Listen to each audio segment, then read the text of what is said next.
Mari kita membuka Alkitab kita dari Injil Lukas pasalnya yang ke-10.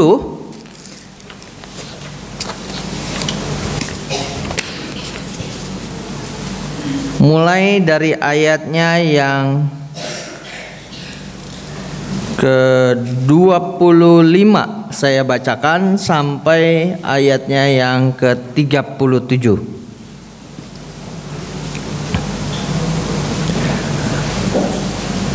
Sudah menemukannya? Mari kita memperhatikannya. Saya akan membacakannya bagi saudara sekalian.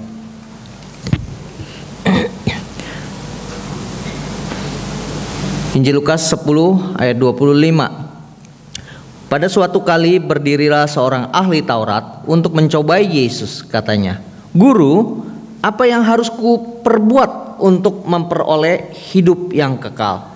Jawab Yesus kepadanya, "Apa yang tertulis dalam hukum Taurat? Apa yang kau baca di sana?" Jawab orang itu, "Kasihilah Tuhan Allahmu dengan segenap hatimu, dan dengan segenap jiwamu, dan dengan segenap kekuatanmu, dan dengan segenap akal budimu, dan kasihilah sesamamu manusia seperti dirimu sendiri." Kata Yesus kepadanya, "Jawabmu itu benar. Perbuatlah demikian, maka engkau akan hidup." Tetapi untuk membenarkan dirinya, orang itu berkata kepada Yesus, "Dan siapakah sesamaku manusia?" Jawab Yesus, "Adalah seorang yang turun dari Yerusalem ke Yeriko. Ia jatuh ke tangan penyamun-penyamun yang bukan saja merampoknya habis-habisan, tetapi yang juga memukulnya, dan yang sesudah itu pergi meninggalkannya setengah mati. Kebetulan ada seorang imam turun melalui jalan itu. Ia melihat orang itu, tetapi ia melewatinya dari seberang jalan. Demikian juga seorang Lewi datang ke tempat itu. Ketika ia melihat orang itu, ia melewatinya dari seberang jalan. Lalu datanglah seorang Samaria yang sedang dalam perjalanan ke tempat itu. Dan ketika ia melihat orang itu, tergeraklah hatinya oleh belas kasihan. Ia pergi kepadanya untuk membalut luka-lukanya. Sesudah ia menyiraminya dengan minyak dan anggur, kemudian ia menaikkan orang itu ke atas keledai tunggangannya sendiri, lalu membawanya ke tempat penginapan dan merawatnya. Keesokan harinya ia menyerahkan 2 dinar kepada pemilik penginapan itu, katanya, "Rawatlah dia, dan jika kau belanjakan lebih dari ini, aku akan menggantinya waktu aku kembali." Siapakah di antara ketiga orang ini menurut pendapatmu adalah sesama manusia dari orang yang jatuh ke tangan penyamun itu? Jawab orang itu, "Orang yang telah menunjukkan belas kasihan kepadanya." Kata Yesus kepadanya, "Pergilah dan perbuatlah demikian." Demikianlah Injil Yesus Kristus. Yang berbahagia ialah yang mendengarkan firman Tuhan dan memeliharanya. Haleluya.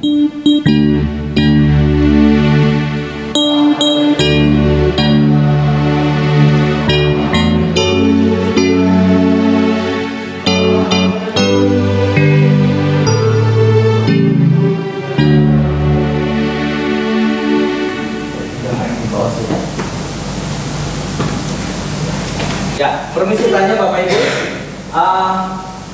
apakah mendengarkan sama melakukan, saudara, itu adalah sesuatu hal yang sama?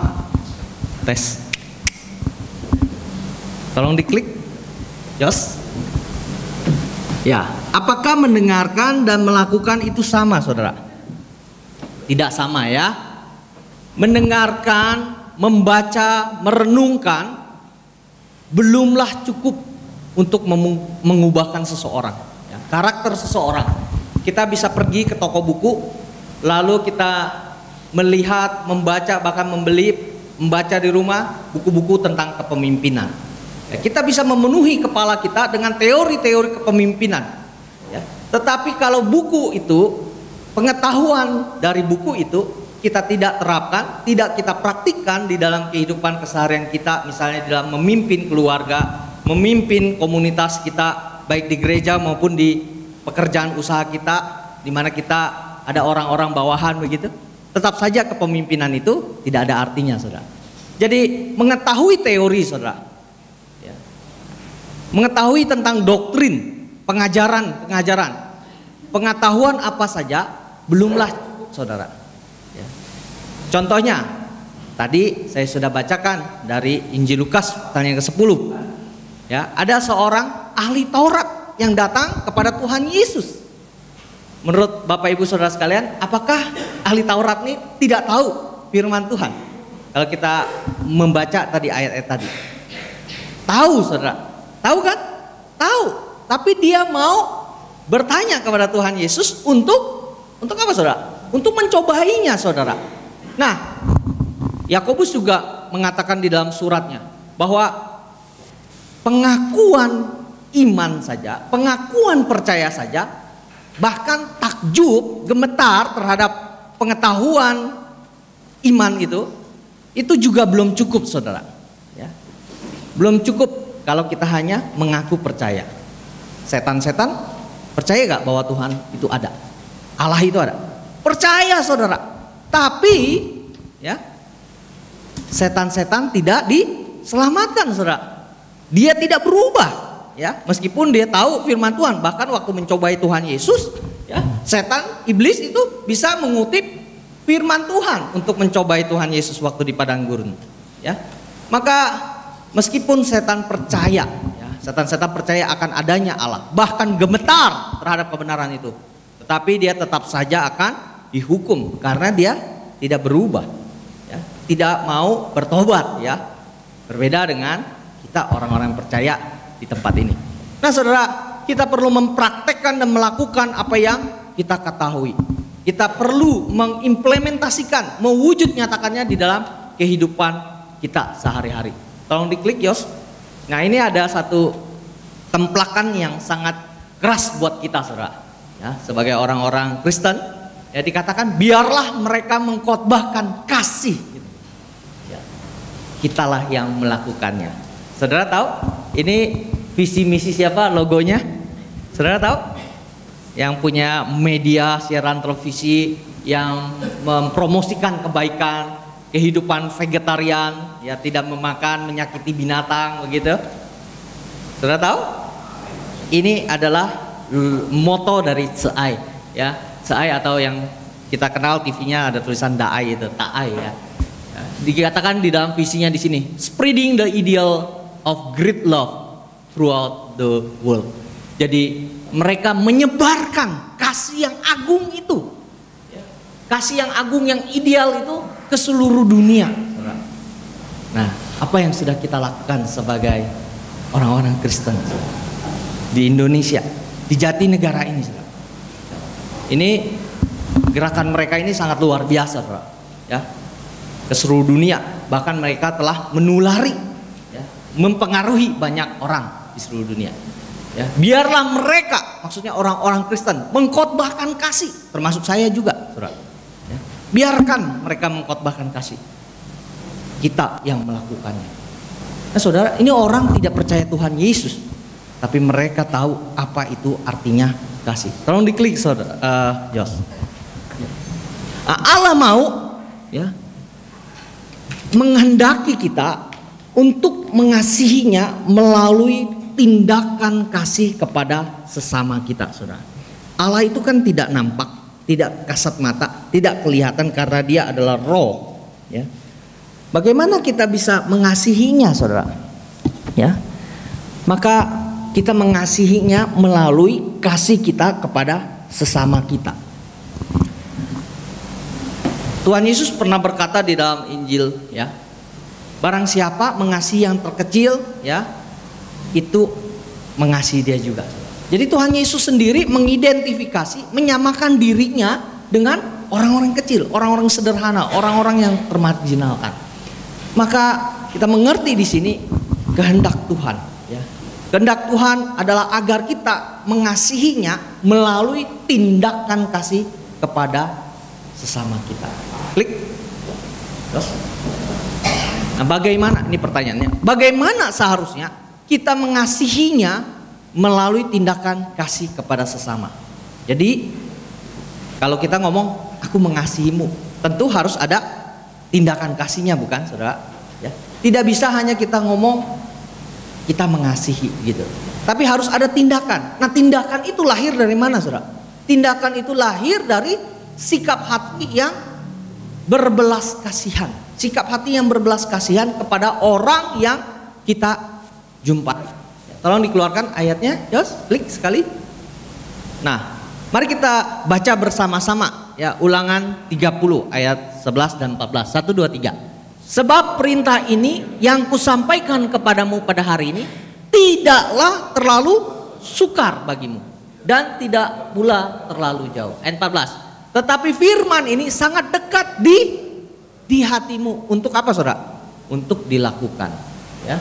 Nah, saudara, kalau kita perhatikan juga di dalam Ulangan pasal 30 ini, ayat sebelumnya itu juga mengatakan hal yang sama. Ya. Ulangan 30 ayat yang 10, saudara. Ya, dikatakan kasihilah Tuhanmu, Allahmu dengan segenap hatimu juga, saudara. Ya. Jadi sangat ditekankan di sini segenap hati. Ya. Untuk bisa mengasihi harus lahir dari kedalaman hati kita yang penuh belas kasihan. Maka di dalam Ulangan itu juga, di dalam kitab Ulangan, Tuhan juga memberikan berkat bagi orang yang melakukannya. Sebaliknya orang yang tidak melakukannya memperoleh kutuk, saudara. Ya, memperoleh hal-hal yang buruk. Maka Tuhan menghendaki agar kita bisa mengasihi sesama kita sebagai wujud nyata kasih kita kepada sesama. Nah, kalau kita memperhatikan perumpamaan yang Tuhan Yesus sampaikan di dalam Injilnya yang ke Injil pasal 10 itu, ya, dikatakan lalu datanglah seorang Samaria yang sedang dalam perjalanan ke tempat itu, dan ketika ia melihat orang itu tergeraklah, dikatakan sekali lagi, tergeraklah hatinya oleh belas kasihan. Saudara, jujur ya, saudara dan saya, kalau di dalam perjalanan saudara dari rumah ke gereja ini, lalu saudara melihat ada orang tabrakan begitu di jalan, saudara melihat, akan saudara berhentikan kendaraan saudara, lalu saudara akan turun menolong, ataukah saudara melaluinya, saudara? Saudara? Kalau saya ya, saudara, apalagi saya dapat jadwal khotbah hari ini, ya, begitu banyak jemaat yang datang, pasti mengharapkan menantikan saya datang ya untuk berkhotbah. Tapi kalau saya turun berhenti lalu menolong orang, pasti tidak ada yang khotbah di sini, kan? Nah, kira-kira seperti itulah yang dipahami oleh imam dan orang Lewi, saudara. Maka waktu mereka melihat begitu ya, tidak timbul sikap hati yang berbelas kasihan. Saudara, barangkali saya juga bisa begitu, saudara. Saudara juga bisa begitu, ya. Karena saudara mau datang buru-buru ke gereja ini, jadi saudara berpikir, wah pasti juga nanti ada orang yang menolongnya, gitu ya. Oh, nggak apa-apa, dia masih hidup. Kan dikatakan film kisah ini setengah mati, berarti dia masih setengah hidup, saudara. Ya. Jadi tidak usah khawatir begitu ya. Kita pergi melaluinya, karena kita tidak tergerak oleh belas kasihan. Begitu. Nah, imam maupun orang Lewi, mereka dipakai untuk melayani Tuhan. Ya. Mereka tahu tentang aturan-aturan keagamaan. Mereka tahu apa yang seharusnya di dalam melayani di bait Allah. Tapi mereka tidak tahu bagaimana mengasihi sesama yang merupakan kehendak Tuhan. Tolong diklik, Yos. Oke. Yang kedua, saudara. Yang kedua, bagaimana kita seharusnya mengasihi sesama kita dengan tindakan kasih kepada sesama. Ya. Kita harus mengenal Allah melalui Injilnya, Injil Yesus Kristus. Dikatakan di dalam 1 Yohanes 4 ayat 8. Barang siapa tidak mengasihi, ia tidak mengenal Allah. Nah, saudara, urusan mengasihi, urusan memiliki sikap hati yang berbelas kasihan kepada sesama, itu adalah urusan juga kita mengenal Allah. Siapa Allah itu? Bagaimana karakteristik sifat dari Allah itu sendiri?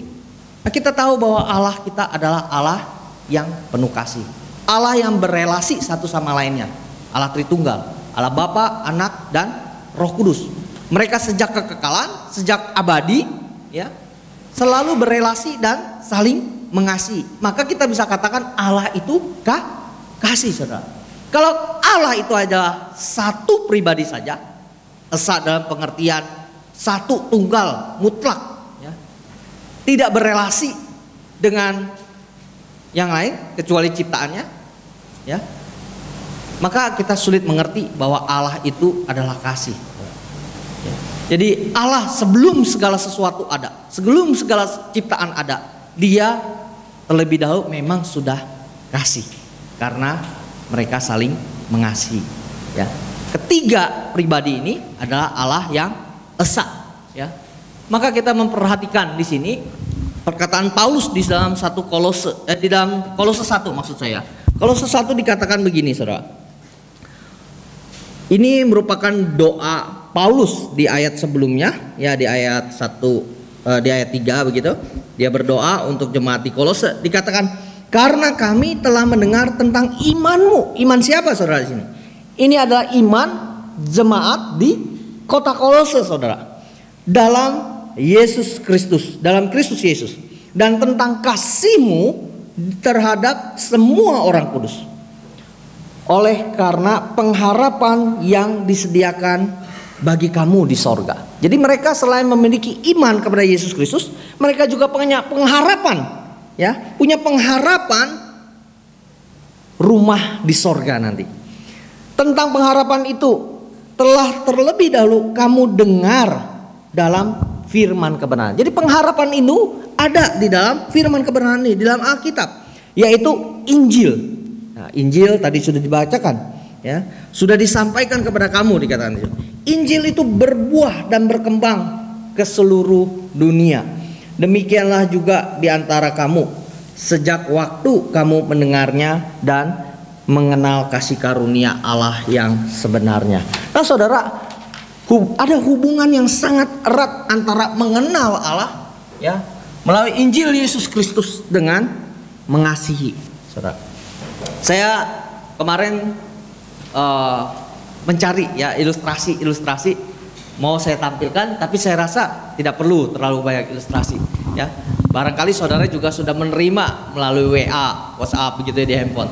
Saudara pernah nggak menerima contoh binatang yang memberi makan kepada jenis binatang lainnya? Misalnya ada angsa, ya.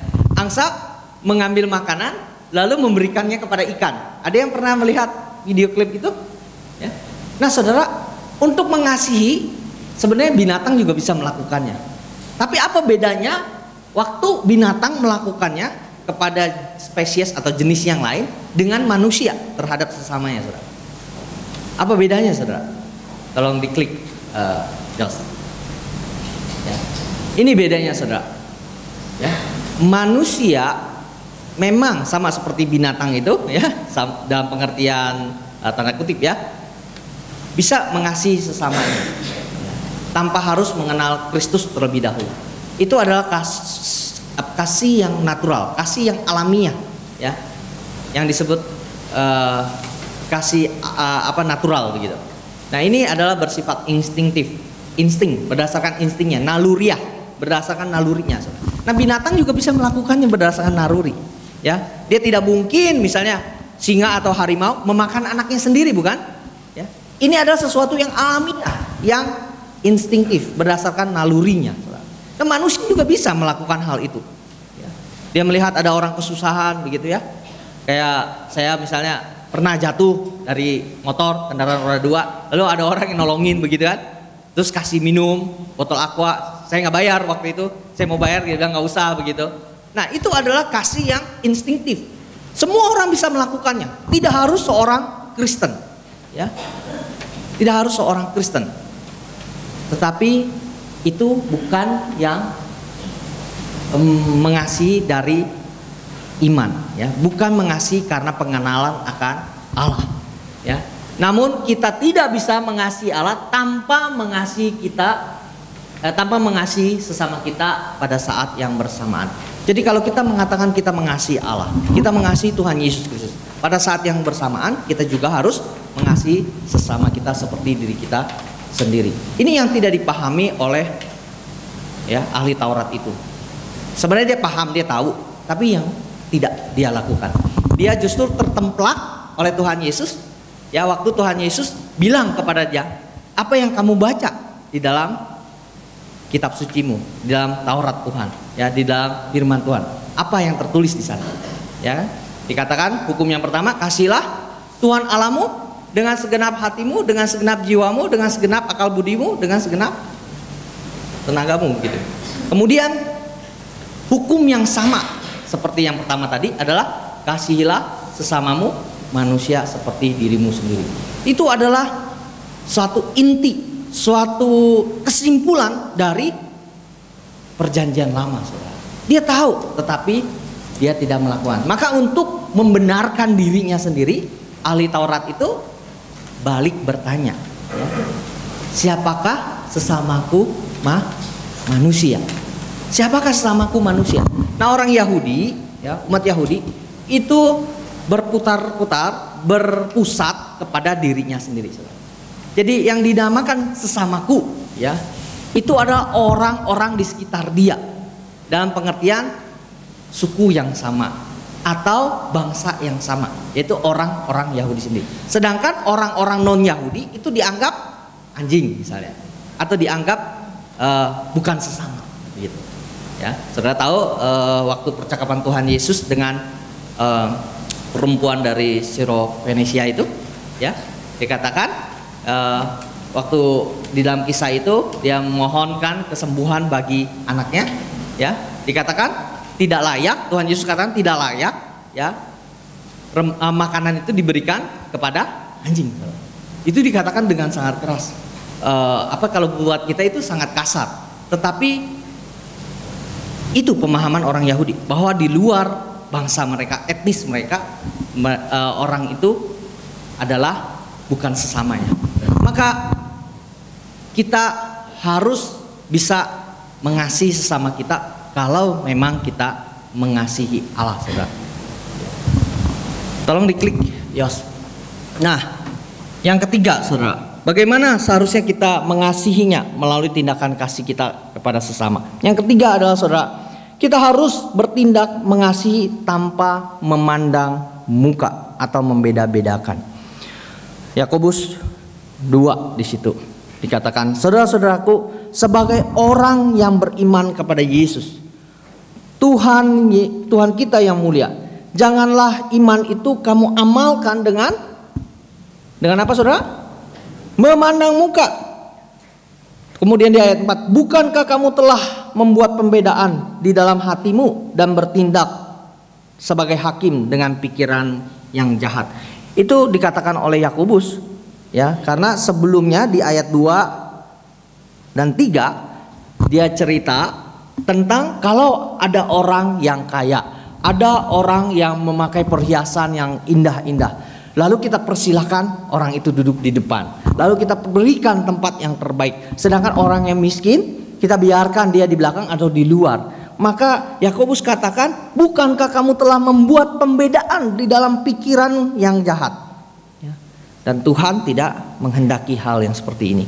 Kemudian di ayat yang ke-8, akan tetapi jikalau kamu menjalankan hukum utama, hukum yang terutama itu, yang tertulis dalam kitab suci, kasihilah sesamamu manusia seperti dirimu sendiri. Yakobus katakan apa? Firman Tuhan katakan, kamu berbuat baik.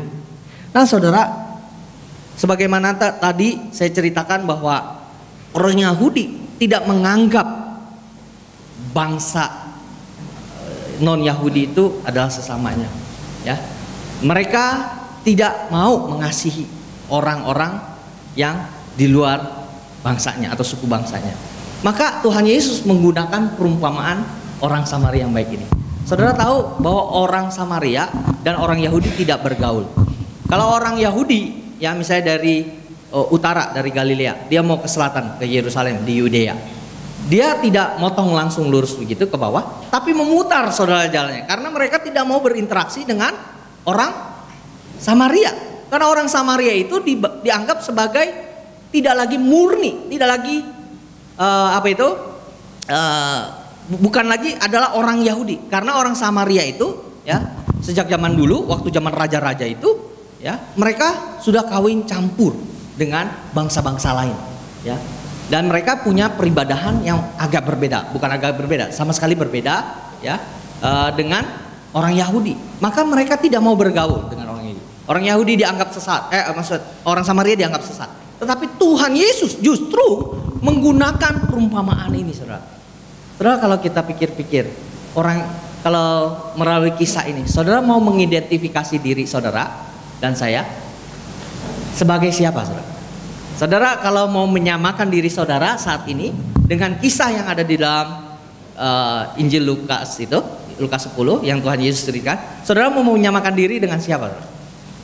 Tentu setiap kita, ya, saudara dan saya mau menyamakan diri dengan orang Samaria yang baik hati itu, ya, yang justru mau mengambil resiko untuk menolong orang yang hampir mati itu, yang telah dirampok, dipukul, ya, setengah mati, begitu ya, bahkan mengambil resiko. Saudara, kalau kita pikir-pikir saat ini, kalau kita menolong orang, ada nggak kemungkinan bahwa kita akan diperdaya orang atau ditipu sebagai modus? Banyak, saudara, ya, apalagi di zaman yang sangat susah ini. Bisa saja terjadi, saudara. Tapi orang sama mengambil resiko itu, saudara. Bisa saja orang yang setengah mati itu pura-pura mati, lalu ada temannya ngumpet dari tempat-tempat sekitarnya untuk merampok orang yang menolong, kan? Ada resiko itu, saudara. Tapi orang Samaria ini, baik hati ini, tetap mau menolong. Bahkan dia berkorban, saudara. Saudara, kalau kita menolong orang yang kecelakaan, saudara, biasanya kita harus meluangkan waktu, misalnya melapor ke kepolisian, saudara. Dan saudara akan diinterogasi. Maksud hati baik, mau menolong orang, tapi saudara dijadikan tertuduh, saudara, kalau di kepolisian, ya, di kantor, ya, tanya sebagai saksi mata. Jadi saudara bisa merasa tertuduh, saudara. Sehingga itulah sebabnya saya mengerti dan memahami bahwa saudara dan saya juga enggan barangkali, ya, turun dari kendaraan kita untuk menolong orang, saudara. Dan ternyata saudara dan saya sulit untuk melakukan apa yang Tuhan Yesus katakan, untuk menjadi seperti orang Samaria yang baik hati itu, untuk menjadi sesama bagi orang lain itu, ya. Jangan-jangan kita adalah ahli-ahli Taurat itu. Jangan-jangan kita adalah imam itu. Jangan-jangan kita adalah orang Lewi itu. Saudara, kalau begitu, siapakah orang Samaria yang baik hati itu? Nah, pertanyaan yang diberikan oleh ahli Taurat untuk mencobai Tuhan Yesus, itu konteksnya adalah bagaimana memperoleh keselamatan, kehidupan yang kekal. Ya, kita tahu bahwa di dalam teologi kita, pengajaran gereja kita, manusia tidak dapat memperoleh keselamatan berdasarkan kemampuannya sendiri, bukan, saudara? Tapi harus apa, saudara? Ya, poin yang kedua, kita harus mengenal Yesus Kristus, percaya menerima Dia sebagai Tuhan dan Juru Selamat. Tapi tema hari ini kita berbicara pergilah dan perbuatlah demikian.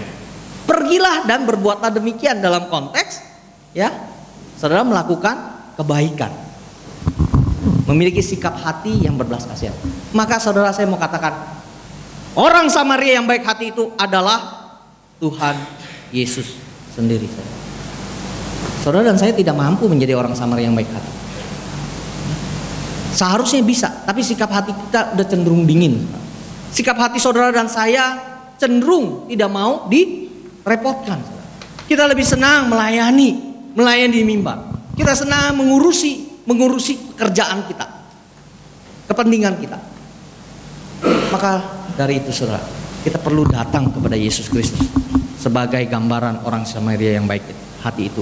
Itu adalah diri Yesus Kristus sendiri yang mati di atas kayu salib demi menebus dosa saudara dan saya. Tolong diklik. Sebab seringkali di dalam kehidupan kita membeda-bedakan orang. Ada video klip yang sangat baik. Memang ada beberapa video klip yang ingin saya tampilkan, tetapi saya rasa ini cukup mewakili. Dan orang Thailand kalau membuat iklan itu sangat menginspirasi, saudara. Ya, barangkali ada di antara saudara yang saya sudah seringkali melihat iklan seperti ini. Saya minta tolong Joshua, tolong putarkan. Suaranya nggak ada. Ulang dulu ya, suaranya nggak ada.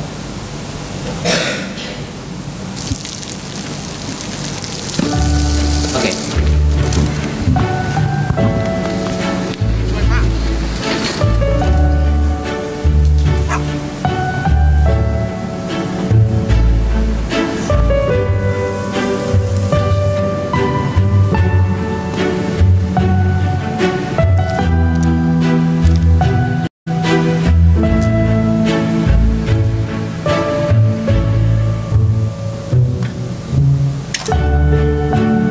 จะได้อะไรถ้าเขาทำแบบนี้ทุกวัน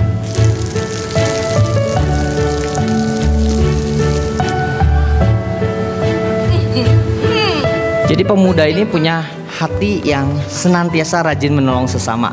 Bukan sesama, orang binatang pun ditolong sama dia. Dikasih makan, saudara. Padahal dia sendiri kesulitan.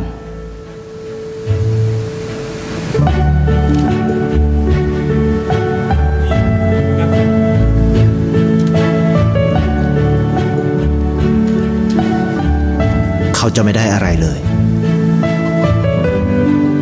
ไม่ได้รวยขึ้น ไม่ได้ออกทีวี ไม่มีใครรู้จัก ไม่ได้มีชื่อเสียงที่มากขึ้น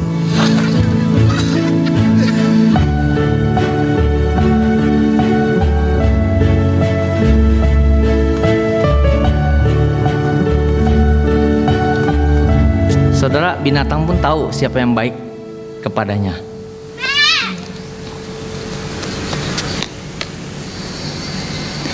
Karena pemberiannya, dananya, anak ini sehingga bisa bersekolah. เพราะสิ่งที่เขาได้ Dan ini adalah sesuatu yang tidak bisa dibayar dengan materi atau uang. Suatu kebahagiaan yang sangat subjektif, saudara. Ya, melihat orang-orang diberkati. ได้เข้าใจ Dan inilah yang membuat dunia itu indah, bukan? ได้ความรัก ได้ในสิ่งที่เงินซื้อไม่ได้ ได้โลกที่สวยงามกว่าเดิม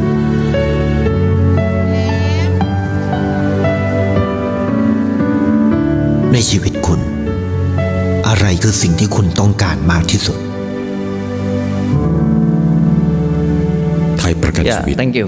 เชื่อในความดี Nah, saudara, bagaimana dengan hidup kita?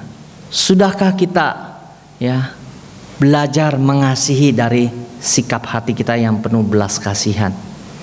Ya, memang mengasihi itu beresiko, saudara. Mengasihi itu ya menuntut pengorbanan. Mengasihi itu harus dimulai dari sikap hati saudara dan saya. Ya, saudara, di dalam pelayanan kepada sesama, ya, banyak tokoh-tokoh di dalam dunia ini yang sebenarnya sudah menginspirasi kita. Ya, selain tentunya Tuhan Yesus Kristus sendiri. Ya, kalau saudara waktu beberapa hari yang lalu mengikuti camp, ya, Pendeta Yosef Theo ada mengutip misalnya tentang seorang rohaniwan bernama Henry Nouwen, ya, yang punya kecenderungan itu ya, tapi dia bisa menahan diri, mengendalikan diri untuk tidak melakukan LGBT begitu ya. Satu hal yang menjadi teladan buat saya dari Henry Nouwen, meskipun dia adalah seorang imam Katolik begitu ya, Roma Katolik, dia tidak menikah ya, tapi dia punya reputasi yang cukup baik di dunia akademis, di dalam pendidikan begitu. Bahkan dia punya pendidikan sampai S3 begitu, bahkan mendidik, mengajar orang-orang S3 begitu. Artinya apa? Orang ini secara intelektual, secara pengetahuan sangat pandai, pintar. Ya. Tapi di akhir-akhir masa hidupnya dia justru meninggalkan ya suatu jabatan, suatu karir yang cemerlang untuk mengajar di, kalau tidak salah, Universitas Notre Dame ya. Itu adalah universitas yang bonafit, saudara. Ya, karena kepintarannya atau karena keahliannya itu.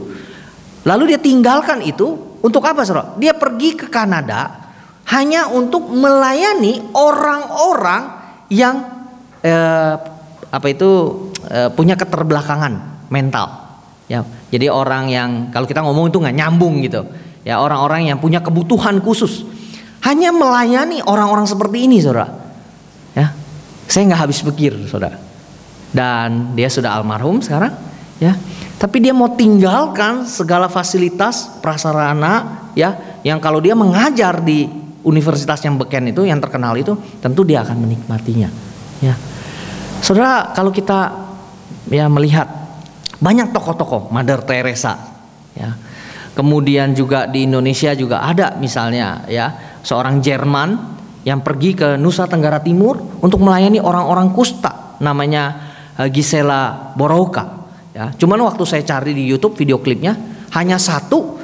Tapi tidak ada bahasa Indonesianya, hanya ada bahasa Jerman dia ngomong begitu. Ya, tentang pelayanan dia terhadap orang-orang di Nusa Tenggara Timur. Nah, orang-orang seperti ini mungkin sedikit jarang, tetapi sudah menginspirasi kita karena sikap hati dan keputusan mereka mau mengasihi sesama mereka. Dan yang kedua, saudara, apakah kita benar-benar mengenal Yesus Kristus, saudara? Apakah benar-benar kita mengenal kasih Allah itu? Ya, mengenal kekudusan Allah yang menghendaki kita agar mengasihi sesama kita, mengenal natur, sifat kodrat Allah yang penuh kasih itu. Ya. Kalau kita mengenal, antara tahu dengan mengenal beda ya, saudara. Kalau tahu, ya mungkin saya tahu Jokowi, ya, tapi Jokowi belum tentu kenal saya, saudara, sebagai presiden. Jadi antara kenal dengan tahu itu beda. Tahu itu satu arah mungkin, tapi kenal itu ada interaksi dua arah, ya, benar-benar memahami orangnya, pribadinya, itu kenal. Ya, ada timbal balik, ada interaksi sebelumnya satu sama lain. Itulah sebabnya menjadi pertanyaan buat setiap kita. Selama ini sudahkah kita mengenal gambaran orang Samaria yang baik hati itu? Tuhan Yesus Kristus sendiri yang telah mati di atas kayu salib. Ya, kalau benar kita mengenal Tuhan Yesus Kristus yang penuh kasih itu, tentu kita juga tidak akan membeda-bedakan orang, memandang muka satu sama lain, terlepas apapun dia, ya. Tapi kita akan melihat orang berdasarkan apa? Dia adalah gambar dan rupa Allah. Itulah sebabnya Injil itu harus kita beritakan, bukan hanya secara lisan, tetapi juga melalui perbuatan kita, saudara, melalui sikap hidup kita. Tapi saudara jangan balik. Oh, kalau gitu saya hanya melakukan perbuatan baik saja supaya orang lain bisa datang kepada Kristus. Tidak, saudara. Saudara harus menyampaikan berita Injil itu. Ya, saudara harus dengan perkataan saudara menyampaikan kesaksian tentang kasih Kristus yang sudah mati di atas kayu salib demi menebus dosa-dosa kita, saudara. Maka orang itu kalau dia percaya dan beriman kepada kasih Tuhan ini, kepada karya Tuhan ini, maka orang itu dapat diselamatkan. Nah, saudara, perbuatan baik yang kita lakukan, kasih yang kita tunjukkan itu sudah kita dapatkan terlebih dahulu karena Allah terlebih dahulu mengasihi kita. Karena Allah terlebih dahulu mengasihi saudara dan saya, maka kita mau juga melakukan apa yang menjadi kehendak Tuhan. Mulailah kita belajar mengasihi satu sama lain. Kalau di dalam komunitas yang agak besar seperti saat sekarang ini, mungkin agak sulit.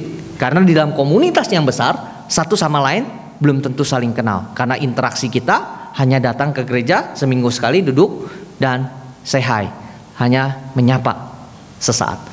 Tetapi di dalam komunitas yang lebih kecil, saudara, kita bisa saling mengenal, lebih dekat, lebih akrab satu sama lain. Maka ujung-ujungnya, saudara, saya mau katakan apa? Mari saudara dan saya terlibat di dalam gerakan kelompok sel, kelompok kecil, untuk kita bisa saling mengenal satu sama lain, belajar mengasihi, menunjukkan sikap hati yang berbelas kasihan melalui apa? Kelompok-kelompok sel yang ada di dalam gereja kita, saudara. Ya, maka marilah kita pergi dan perbuatlah demikian. Pergi pertama-tama kepada Tuhan Yesus Kristus, menerima Dia sebagai Tuhan dan Juru Selamat kita. Yang kedua, kalau kita sudah percaya kepada Tuhan Yesus Kristus, kita mau ya hidup di dalam persekutuan yang erat satu sama lain.